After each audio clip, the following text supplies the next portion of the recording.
Connecting. All right, we are live. Now let me just get the recording going. Gotta love technology, trying to get everything here. All right, we are live with Mr. RT Custer. RT, so excited to have you here today. Thanks for having me, Melissa. I'm just excited to be here. Yes. Oh my gosh. I'm so glad to bring you to the community. You have such an interesting journey from beginning to where you are today. And I love that you're an engineer too, because my husband was an engineer. So I just want to jump right in. First of all, I want to let everybody know, and I'm already like choking on a piece of granola. Hang on a second. That's why I got my drink right. That's why I was a couple of minutes late. I was just like, I gotta have water, otherwise Right. it's just not sustainable to talk for even 30 minutes. No, okay. Let me start over. So RT, I just want to jump right into the fact that you are the founder and CEO of Vortic Watch Company, which we'll hear a little bit about. That's really this incredible reclaimed 100-year-old pocket watch business that I can't wait to us kind of dig into how that unfolded. But you're also just a multifaceted entrepreneur. I mean, you're in business partnerships with a mastermind. You've also got a content repurposing agency. Maybe we'll dive in a little bit to that, but you've just been a serial entrepreneur.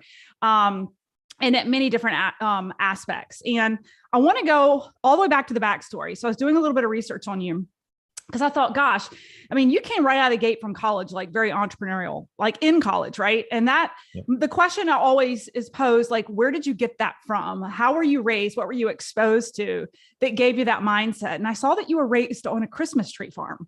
Mm-hmm. Is that right? Can you speak to that? Yeah. I have a picture of it over here. I always like to kind of look at it and recenter sometimes. But I grew up on DeLong Christmas Tree Farm in Reading, Pennsylvania, or just outside of Reading, Pennsylvania. And that was started by my great grandfather, Charles DeLong, in 1941. And that's where I got my entrepreneurial spirit. I'm a fourth generation entrepreneur, farmer, and we had about 40 acres on that farm, and my grandfather and my dad and my mom taught me how to run a small business, how to sell, how to work hard, how to, mow the grass, trim the trees, fix all the stuff. It was a small business, and it was mostly a side hustle for our family for generations, because Christmas trees aren't very profitable. It wasn't a very big business, but it was our legacy. And so, and it's, and it still operates. I sold it in 2020 because, I am in Colorado now. And unfortunately we lost my grandfather and my mom within about a year, and I'm an only child. And so I inherited this farm that's thousands of miles away, and I couldn't operate it. But I like to think, my great grandfather, my grandfather, my mom and my dad. Obviously, I know my mom and my dad are very proud of what I've done in my career as an entrepreneur. But I was born to be an entrepreneur, and I kind of dabbled in engineering in college, and I did all these other things, and I tried the corporate world, and I should have just stuck with the heart and soul of, I'm a farmer, I'm a businessman, I'm a salesman. And that's what my whole family groomed me to be. And so, very, very proud, very blessed of having that childhood experience. It's so awesome. It's so incredible. I was actually surrounded by entrepreneurs as well growing up. I think that it gives you a different outlook on what's possible outside of corporate America, Yep. So good. Okay. So let's fast forward to this like $1 million watch company that you created seemingly overnight. I know that's not actually how it happened. But you've got this wildly successful luxury watch business. And I would venture to say the engineering degree wasn't a waste. I'm sure the engineering degree had to have some help in the aspect of building and the manufacturing and the concepts with this watch. So can you take us back to the birth of the idea of this watch business that has come full circle and been such an incredible business? Yeah, so my business partner Tyler Wolf and I started Vortic Watch Company. Actually, we had the idea in 2011 on the golf course at Penn State where we went to school. He Mm. was a math major and I was an industrial engineering major. And it's funny because he started out kind of like talking more about the marketing and stuff, and obviously I was on the engineering side, and so I was working um, with our manufacturing companies at first and doing all my three-dimensional design work that I learned how to do in college. And then at some point we realized that our skill sets and our passions were actually switched, and we switched over, and fast forward to today. He runs all of our manufacturing, he runs all our machines, making all the components and parts, and I run all marketing and finance. And Mhm. so having a business partner and having all those conversations across, I mean, it's been a decade. I thank you for saying overnight. Like, it's not an overnight success. Right. It sometimes feels like it because a lot of Right. people, they only see the last couple years of the journey. But we launched on Kickstarter in 2014, so technically it's been about 8 years of the journey. And what we do literally is we take antique American pocket watches and we turn them into one-of-a-kind wristwatches.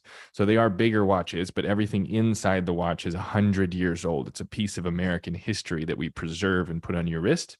And the reason we wanted to do that is the original idea was as simple as, can we make a watch in America? Can we manufacture a wristwatch that's American made and like stamp made in USA on it? Most watches today, besides our company and one or two others, have to say made in China or made in Switzerland. Yes. And Yeah. that's when you think of watches, especially high-end watches like ours. Our watches are about 3,000 to 10,000 per piece. And so when you think of high-end watches, you think of Rolex and Omega and these huge Swiss brands, or you think of fairly inexpensive made in China stuff. Um, and we're in between, and we're made in USA, and we're really proud of that. But the why and the story is all about every piece is one of a kind. Everything's custom made for each client, and every single watch has a story, and that's what people want, besides obviously supporting made in USA. Yeah, so awesome and so unique. So you had the idea, you had this idea on the golf course, Mm-hmm. and you got to creating your first watches. What did the first couple of years look like? And getting the word out, getting experience, getting enough people out there with experience with the watches that sales just started coming your way. I know you're not one that does massive ads campaigns, that the product really speaks for itself amongst social networks. And I also know you're a master of email sequences and nurture. But how did the growth of Vortic Watch, like how did the growth happen so rapidly? How and why do you believe that the business has grown the way it has over the past number of years that you've been in business? Yeah, so our business has grown fairly steadily across those 8 years, basically doubling revenue or so every year for the first 5 years, and then the pandemic was difficult. We did well, but it kind of we kind of stalled out the last couple years as far as revenue growth. But our customer base and our I would say fans and followers has continued to grow exponentially. Mm. And the reason for that is, we've tried everything. Like, if you name an idea that has to do with marketing, we've done it. Mm. We tried selling our watches wholesale to jewelry stores for them to resell, because we thought that's how you ran a watch company, and we thought that's how it worked.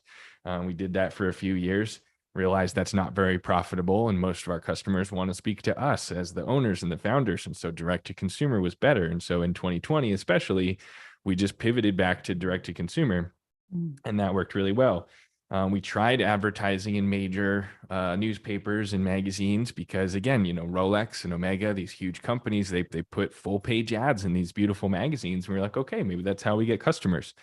First time we did that, we got sued over a trademark. That lawsuit took about 6 years to defend ourselves. It's called Hamilton v. Vortic, and we took down the world's largest watch company in federal court.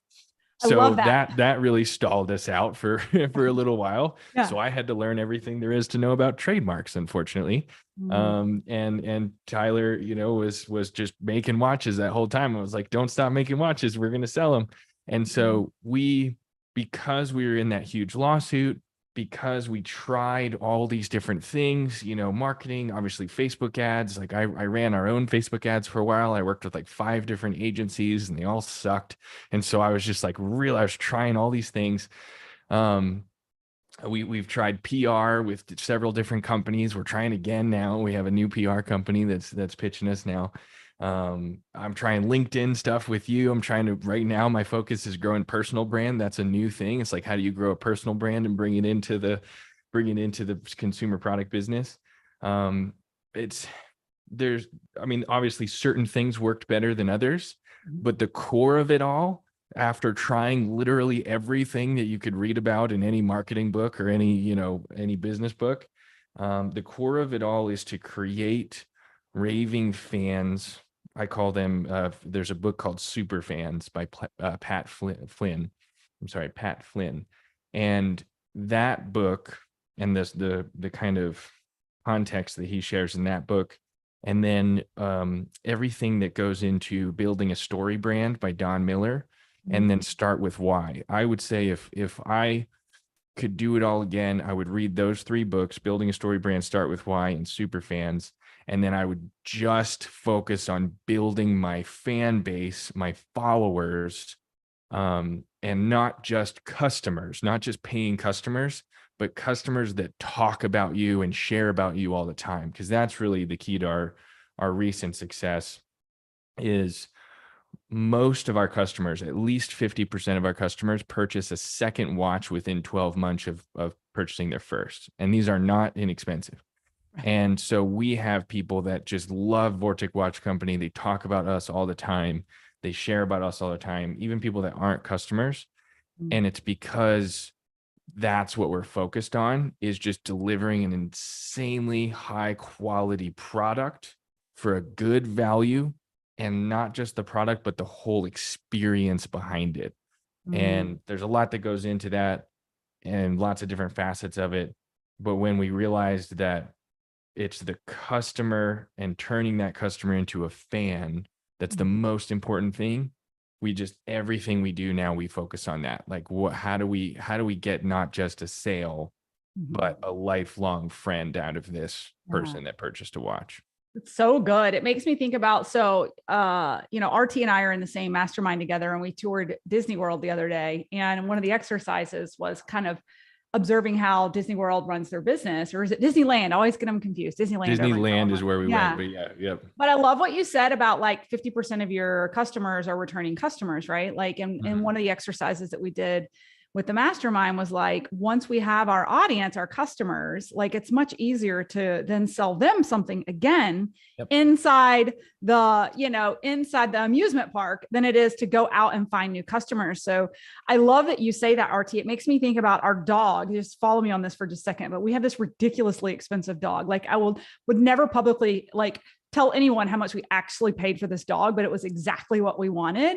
And we were introduced to him through a friend who also had a dog just like him, who bought that same breed for his mother. And as soon as the dog got to the house, within days, I'm like, oh my gosh, we almost need another one. Like we need 2 of these dogs, right? And so I can see where when you have someone who loves the end product, they're going to tell people who are going to share in especially experience, right? So anyway, it just kind of brought me full circle to our little Disneyland tour last week. And that's a really good example. And as someone with 2 dogs, I might advise to stick with one, because it's a lot, especially with kids, and I know you got a few of them running around too. And when you stack it all, it's a lot. I have 2 dogs and 2 little kids, and man, they're cute. And we also spent a fair amount of money on our dogs because we wanted very specific things. And that's the other thing I would say is, in order to figure out how to create fans or followers from your customers, you have to figure out who that customer is that can be turned into a fan. because not every customer is going to be a super fan. Some people just want to buy a watch, and some people are buying a watch for a gift. But we had to do a lot of customer research to find people like you that make decisions like that, to say, I don't want just a watch. I want an heirloom that I'm going to pass down generations. I want a conversation piece that I'm going to talk about all the time. I'm not going to wear an Apple Watch. I'm not going to buy a Rolex. That's a cop out. I want something that's cool and different and worth talking about. And they go down the rabbit hole of research. And then when they find out about Vortic, they're like, holy crap, this is cool. And what my business partner, Tyler, says, and what we focus on is the more you learn about Vortic Watch Company, the more you want to buy one, and the more in tune you are with our brand and our ethos and all that stuff. A lot of companies, as you start, flipping the pages and you learn more about how it's made or the story behind it or the founders behind it, you're like, you find out something, you're like, oh, they make it in China. Like, that's, they don't actually know how it's made, right? Like there's missing pieces in the story that remove excitement from the experience. We've crafted this entire experience and this customer journey that's ongoing, where the more you know about us, the more you're like, okay, either these guys are really cool and I want to support them, which is great. We have a lot of customers that just want to support small business and American small business, or these watches are amazing. I have to have 5. Yeah. And that's really, again, everything we do, we're focused on like not just that first impression with the customer, but the second, the third, the fourth, the 10th. And I think that is wildly valuable and a huge key to our success recently, especially. That's so valuable, so insightful. Awesome. Okay. Before we move forward with additional questions around business and collaboration, before we move off of the Vortic Watch topic, I know you have a cool military series coming out, right? For those who catch this podcast while we're streaming live over on LinkedIn or catch the replay on this, do you want to talk a little bit about this special series that's coming out in November? Because it has a pretty cool story as well. Yeah, I'm wearing last year's on my wrist, and this year's is being assembled in this room right next to me right now. We're making the serial number 1 of the 2 watches we're releasing on November 11th. It's vorticwatches.com/military to learn more, but it's called the military edition. And it's always, my ring light's going to make that kind of difficult here. But inside this pocket, or inside this wristwatch, is a pocket watch that was flown on the B bombers in World War II. Like the B-17s, Flying Fortress, B-29s, any aircraft in World War II that had a navigator had what's called the Master Navigator's Watch, and it was a pocket watch. And that's how the navigators knew what time it was and therefore where they were in the skies. Remember, this is like 1938 to 1945. And so there was no GPS, there was no laser guidance, there was nothing like that. They had to know what time it was to know whether they were over Germany or France. And that's very important. And so this is a literal piece of military history that you get to wear. And that's really our ethos of what we do is we salvage antique American pocket watches and turn them into wristwatches. These particular pocket watches are, basically military and Air Force focused. And back then they made about 100,000 of them. We find 50 of them per year and release them only on Veterans Day at 12 noon Mountain Time. And on that page, it was vorticwatches.com/military. There's all kinds of information about the history of the watch, what, where it was used, what planes it was flown on, what they look like. Every year we change a couple things. We make them look different, but it's our limited edition that comes out just on one day. So cool. Last thing I'll say on this, because I know you and I had a conversation about this. What I think is so cool is, RT had shared with me a couple months ago, maybe when we first met, a lot of people have some pocket watch somewhere in a drawer. I know my husband has one that was given to him by his grandfather, who also was in World War II. Cool. And it's been in that drawer since the day I moved in with him, right. Never seen it, never wears it, because who carries a pocket watch around? And I know one of the things you mentioned to me was, hey, if you can give me the details on that pocket watch, we can potentially turn that into a Vortic watch for you. So, anybody listening who's thinking about, gosh, I've got a significant other or someone I care about or love that, has this, heirloom sitting around. I just love the idea of doing something like that. I want to run into his office and see if it's in there after this podcast, because I think it would be so cool to do for him. Yeah. Like I said, send me pictures of it, and I'll tell you what's possible. But we're the only company that does what we do, at least at scale. And we don't just, mount the pocket watch to your wrist and call it a day. Like, we manufacture a custom engineering system designed to preserve that piece of your family's history, but now on your wrist. And to your point, most pocket watches, whether they're your grandfather's, your grandmother's, or just something that was passed down to you and you don't really know the history, they sit in a drawer, and they've been sitting in that drawer for 50 plus years. And so let's get them on the wrist. Let's a watch like that, especially a wristwatch, when you turn into a wristwatch, is what I like to call a non-burdensome heirloom. Most people have these, and my dad sends me pictures of stuff all the time, and I'm like, Dad, I don't know how I'm going to get that drawer or that chest or that table from Pennsylvania to Colorado and keep that in the family. I'm so sorry, but if you send me a picture of a watch, yeah, I'll wear Grandpa's watch for sure. Right. Absolutely. You can celebrate your heirloom and your family history in that way. And we call that service Convert Your Watch. And again, we're really the only people that do it. So if you just Google Convert Your Watch, you'll get to us. And that's what we do. And it's a custom service. It's more expensive than our normal stuff. It takes 6 to 8 months. It's very, very one-on-one custom storytelling around what you have. But that's, again, the ultimate family heirloom. And so we love that. And it's such an honor to do that for people. So cool. So cool. Okay. So you have this incredible novel idea and you birth it, you scale it, you become larger than life. Like I've been told, you've arrived when someone tries to sue you, right? Like, you've been through the lawsuits, right? Like, more money, more problems, right? Sure. You've scaled, you've got your own, building where you're manufacturing. I know, you've got business partners. There's so much that's happened to get to where you are today. If you could do it all, if you could start over again today, is there anything specifically that you would do differently, for listeners who are, putting together a product, and your story resonates with them? If, in retrospect, when you look back over the last 10 years, is there anything you would do differently? 100%. I would ask for help a lot earlier and a lot more often.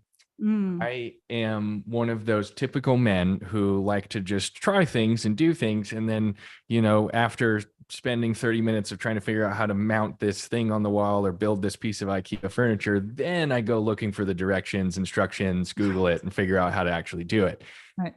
And I think that's super common with early stage founders and entrepreneurs, especially in the physical product space, because you're just like, yeah, we're just making a watch. Here's my business plan. I'm going to go raise some money. I'm going to get some investors. My investors will probably help me a little bit, and I'll get a business partner and they'll help. We'll hire some people and they'll help. Like, it's fine, but like, I still need help and try very hard to ask for help every day, all the time, because I am not perfect. I'm just this crazy dude with a bunch of insane ideas. And I'm not good at any of the actual work. Like, you don't want me to build your watch. I don't do that. I have these crazy marketing ideas and this visionary stuff. And then I go ask for help and I find the people to figure out, how do I actually do this? But especially in the legal area, I fought that lawsuit myself. Like, I was like, Tyler, I got this. Like, let me just kind of fall on the sword here and like take this, and you just keep making watches so we can keep selling watches and keep funding this business, and I'll just figure out how to defend ourselves against this lawsuit. And that was like 4 years in until I finally was like, maybe this attorney that we found is not the right one. And maybe we're going about this differently. And I started asking for help and I found a new attorney. And then it was like a massive inflection point. there's been several inflection points, and recently again, where it's just like, I think I know how to manage a P&L properly. I think I know how to budget and do cash flow projections. I've done this many times, but you know what? I'm going to go find a fractional CFO and ask for advice, because I think I know, but I'm really stressed about this. So I'm going to go find some help. Yep. And so, asking for help looks very different for people depending on where you are. But for me, it's been employees, fractional, staff, like a fractional CFO that's helped me a lot. Business partners. Don't be afraid of having a business partner. I have a business partner now in everything that I do, and I think I always will. It's just, it makes it's lonely being an entrepreneur, Yeah. and having somebody else is just really Yeah. helpful.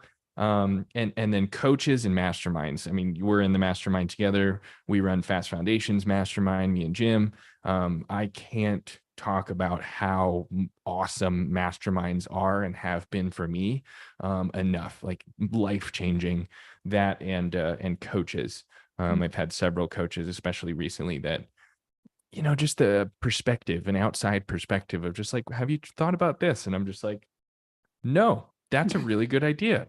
Thanks Right. for, yeah, that just paid for a year worth of your service. 'Cause Right. it's Exactly. coaches, masterminds, consultants, all that kind of stuff. I mean, massively helpful, but you don't get it unless you ask. So I wish I would have started asking for help earlier, to answer your question. My gosh, so good. I love that. It's a humbling journey, Mhm. to say the least. And yes, I know there's those light bulb moments when you're working with a coach where you're just like, that right there was worth Boom. every penny I invested in this entire year, isn't it? So good. Okay. Well, let's shift into the visionary piece, right? Because, many times we see in business that, one person is quite the visionary with all the ideas. It's very uncommon for someone to be the visionary and the one executing. And usually you're strong at one or the other. Yeah. So talk to us a little bit about being that chief visionary officer and how you take these big ideas and bring them to your team and trust that your team will make it happen. Can you speak to being kind of the bigger visionary for the business?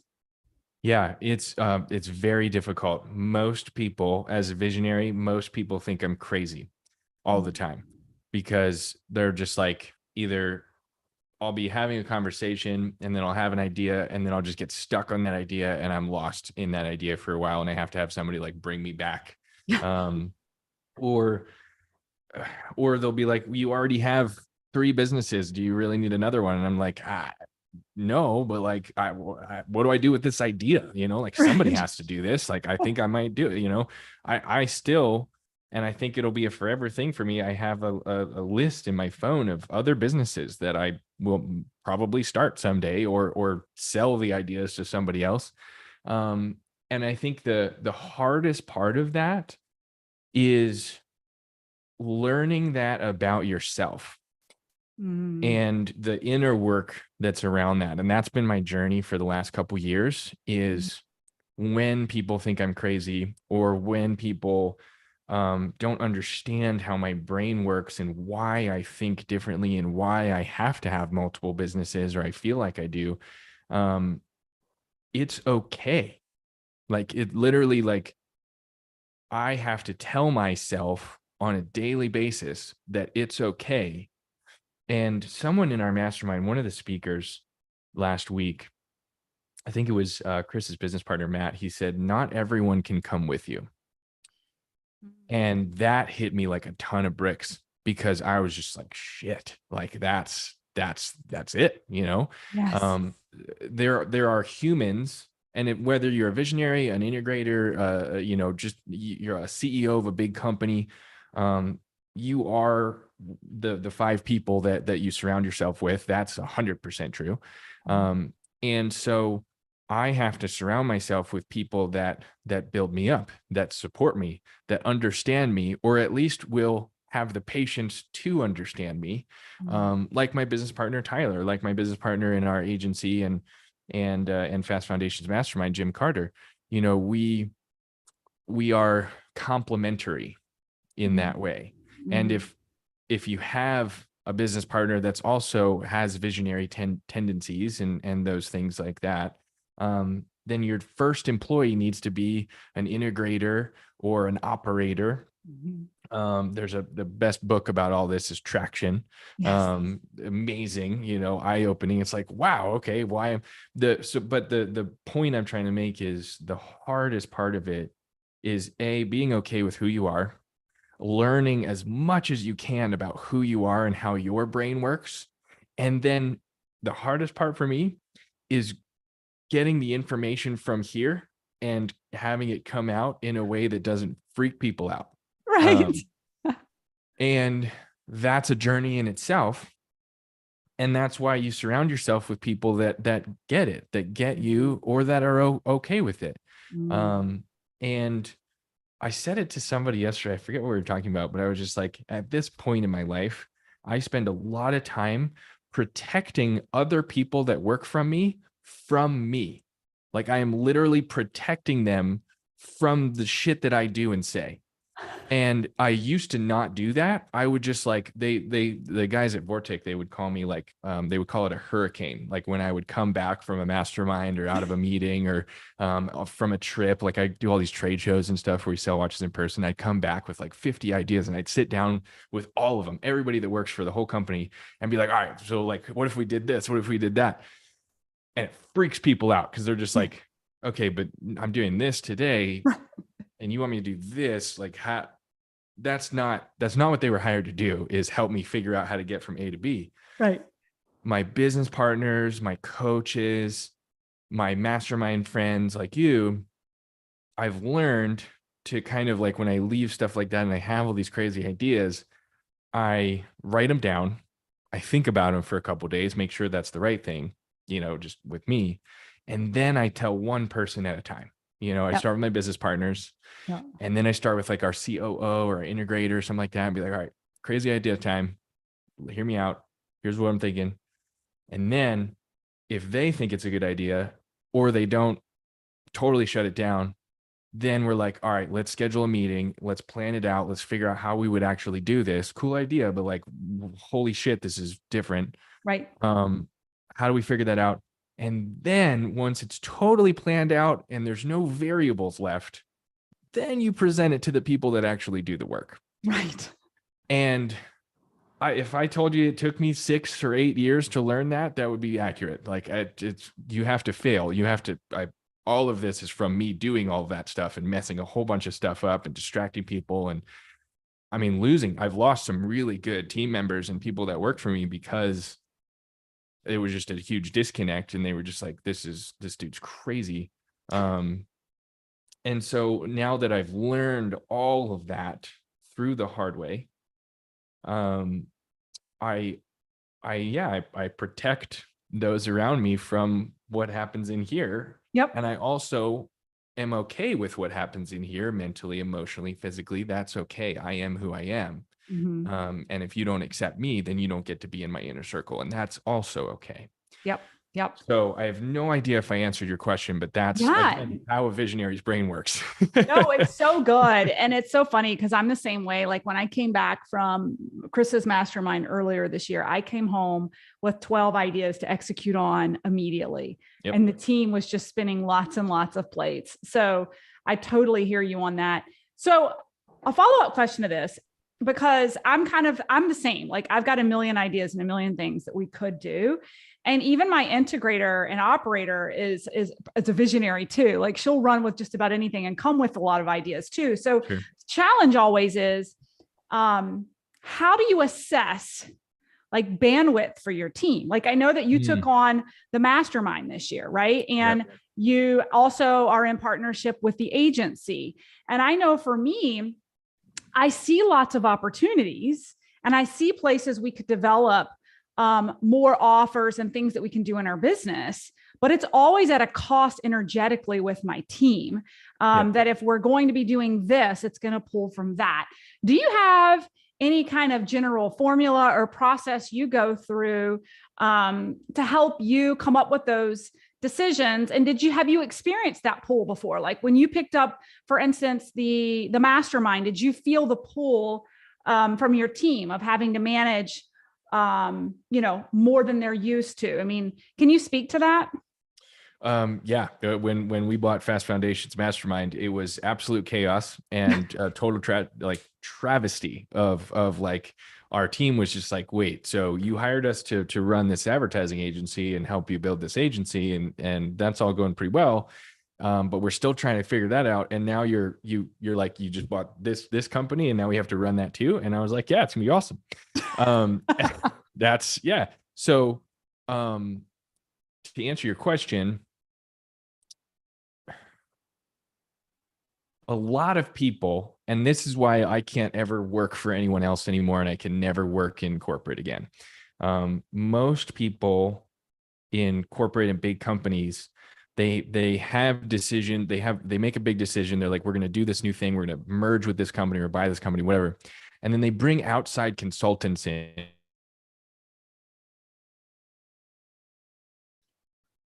And how do I all that? And it's a mess because now you added more cooks to the kitchen. Not good. Mm-hmm. And those people don't know your business. So what I've learned is, and this is going to sound simple, and you should just,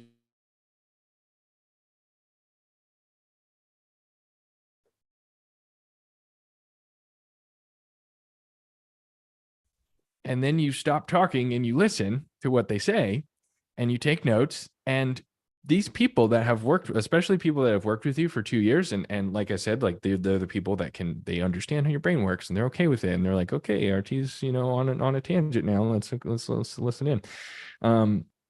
Those people are sitting on some amazing ideas, and they are absolutely all in and seriously focused on how do I make my life easier. Everybody's selfish, and that's okay. That's one thing you got to learn. They want to figure out how to make their job more fun or less stressful, depending on how you do it. Mm-hmm. So if I had to do this again, and as I will do this again, and merge companies and add team members and grow different businesses and different sizes of the business, when we have those ideas, my business partner and I put together kind of the plan of like, all right, here's a crazy idea. Here's how we think we're going to do it. Here's who we're thinking we need and who we're thinking on our current team would do it. And then we present that to, again, 1 or 2 people, small groups at a time. Mm-hmm. And we say, is this exciting for you? Do you want to do this? If not, that's totally okay. We're going to hire somebody else to do it. And then we need your help to train that person because we want to keep you. And so here's how that works. And what I've learned throughout this recent process of buying a mastermind and kind of merging it in with our agency is, and I've learned it through having those conversations. So I have Bella, and I've had her for almost 3 years. She's started as my assistant, now as chief of staff. And she's basically my right hand. So I would say step 1 is have a right hand person that you can trust, that gives you perspective, and you pitch your crazy ideas to them and they're like, okay, yeah, that's cool. But like, how do we do this?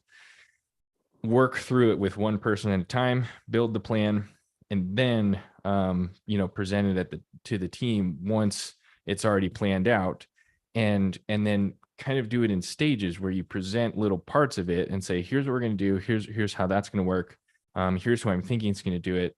And then what I learned to say now is, instead of I just say like, hey, Bella, hey, Tiffany, you're going to do this, you're going to do that. I say, hey, Tiffany, I'm thinking this is the job that's going to exist to do this.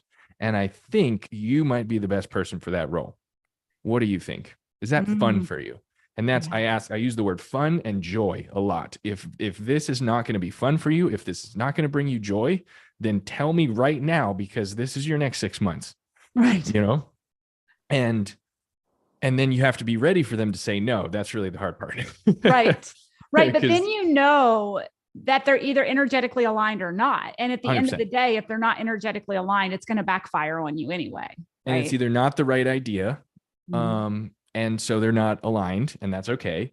Or they're not the right person for that, and it's not aligned for them. And that's okay. There's, in what I do and all the things we're doing, we're growing like crazy. There's lots of other seats on the bus, right? We'll find another spot for you. It's all good.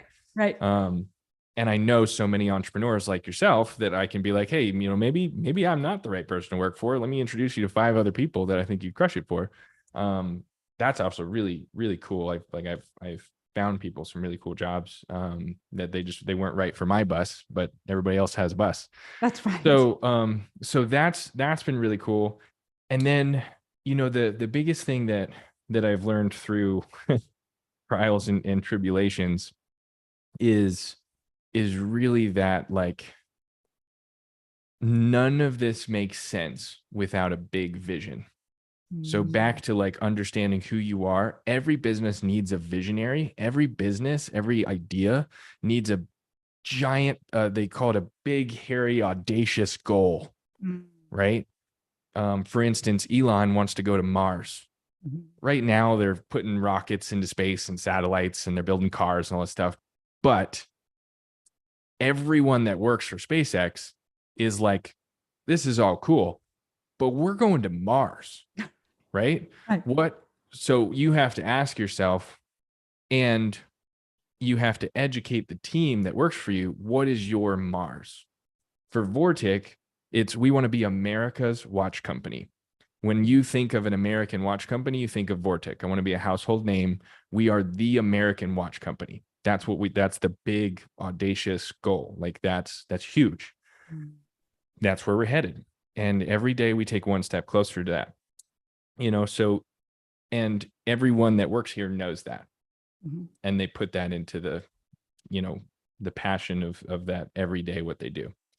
So that's a lot of, what I've learned, again, through not doing it the right way first, and failing and losing people or losing out on good ideas because I didn't do it the right way first. But and that's part of entrepreneurship, right? It's just failing forward and just learning as we go and not being afraid to fail. Totally. So good. RT, this has been so good. And I love this. I love this story.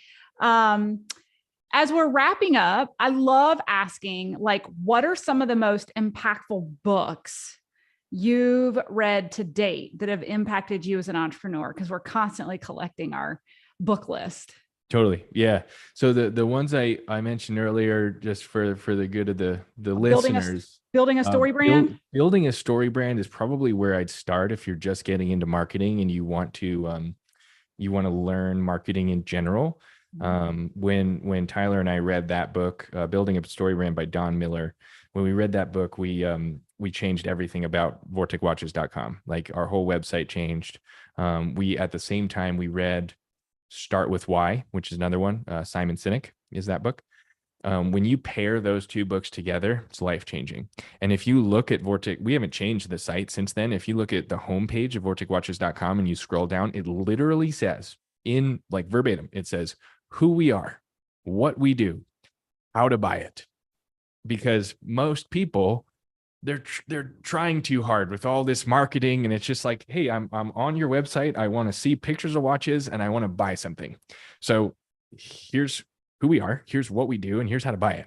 Literally with links and buttons and big bold font, right? I love that. And so that's like a lot of the little things that I call them nuggets, the little nuggets you get out of reading books like that. And then story brand is just fantastic in how to tell a story around your marketing. The other one we talked about was traction. That's you have to be running a business for probably 2 or 3 years at minimum and have, I would say, 10 employees to even think about reading that book. Otherwise, it's not going to make sense. But that's a good one. Yeah, I read that one when I was first scaling my business. And now I'm like, I need to go back and look at it. I need to go reread it and replan everything for 2023. Changed everything. And then the one I read recently that was super validating, because I've just been doing this accidentally for years, is Superfans by Pat Flynn. And Superfans is a short one. It's a quick read. But it's very validating on how you turn your customers into raving fans. That's really what he talks about. And it's a lot of the same stuff. But there's, again, you get little nuggets of like, oh man, I'm already doing this, but if I did this on top of it, changes everything. Yes. So yeah, I could go on and on, but those are the few that I'd recommend if you're in a similar stage of business that I'm in. Awesome. Well, RT, thank you so much. It's been so fun getting some of your time and just like walking through your story and getting some wisdom from you and the trials and tribulations and success and the things that you've learned scaling not only Vortic Watch, but your other two businesses as well. Where's the best place for folks to come find you if they want to learn more about your watches or take a look at your mastermind? Or even, I'm actually a client of RT's and I call it a content repurposing business, but I know there's a bigger name than that, but they're helping me slice and dice and repurpose everything on every platform, including my email nurture sequence. So where can people find you? Yeah. So what you're talking about is what we call Content Factory, and it's part of Carter and Custer Agency. And that's carterandcuster.com. We actually refer to it as a community building agency. So we build community around you and content creators like yourself. It's how do you build community? Well, you repurpose all the beautiful content you make and build your community around that. Yep. So that's one way. Fastfoundations.com is Fast Foundations Mastermind. That's a mastermind for entry-level entrepreneurs. Huge, like I said, passion project. Love that. Just love. That's really my way to give back. Like, it's so fun. Running a mastermind has been just an amazing journey. And then vorticwatches.com, VORTIC watches.com is how you find out more about wristwatches. And then I have to plug you. You are helping me build my LinkedIn profile and gather everything, build my community on LinkedIn, which is growing like crazy. And I'm connecting with all kinds of awesome people. So if you want to connect directly with me, go to LinkedIn and search RT Custer. And find me on LinkedIn. You can find links to everything we talked about, all that stuff, and then send me a message. I personally go through all those messages still, because there's so much gold in there. So many great connections that I'm making right now. Yes, absolutely. I'm biased, but of course I love the platform. So yeah, it's okay to be biased when you're that good. Well, RT, thank you so much for your time today. I guess I'll see you again soon on our next mastermind call, but or our next one of our agency calls where we're helping each other out, right? Yeah, no, it's cool. That's one of the best things about masterminds is meeting people like you. And thank you so much for having me, Melissa. And if I can ever help you in any way, I'm here for it. I love this stuff, and I'm sure we'll talk to you soon. Awesome. Thanks, RT. Thank you. Bye-bye. Bye-bye.